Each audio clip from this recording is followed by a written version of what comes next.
ఇంకొకటి ఉంది like China నుంచి వచ్చిందంటే అది డెఫినెట్గా ఫస్ట్ కాపీ అనేది అనేది కామన్. అక్కడ దొరుకుతాయి కాబట్టి మనకి ఈచ్ అండ్ ఎవ్రీ బ్రాండ్ కూడా ఇప్పుడు ఆ బ్రాండ్ కి వాల్యూ ఎక్కువ ఉంటుంది. ఇక్కడ సేమ్ సోర్స్ ఫ్యాక్టరీలోనే తయారవుతాయి. ఇంకోటి మేము వెళ్ళినప్పుడు మేము కూడా అదొకటి అబ్జర్వ్ చేసాం అనమాట.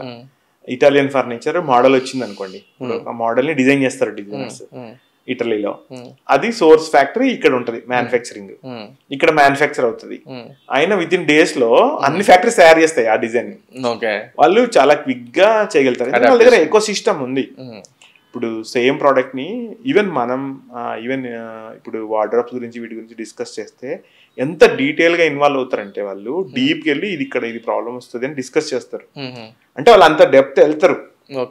అంటే వాళ్ళకి ఆ ట్రైనింగ్ లో పార్ట్ ప్లస్ ఆ ఎక్స్పీరియన్స్ వల్ల ఇప్పుడు కొన్ని చెప్పామనుకోండి మనం, ఇక్కడ ఇది ప్రాబ్లం వస్తుంది, సో ఇది ఓపెన్ చేసినప్పుడు ఇక్కడ లాగ్ అవుతుంది, దీనివల్ల ఈ డిజైన్ కనపడదు, ఇట్లాంటివన్నీ చెప్తారు. దీనికి ఇది మ్యాచ్ కాదు, ఈ కలర్స్ ఈ చార్ట్ అంటే ఈ చార్ట్ లో ఇది అంటే ఈ కలర్ మ్యాచ్ అవ్వదు, ఇట్లాంటివన్నీ వాళ్ళు ఎక్స్ప్లెయిన్ చేస్తారు.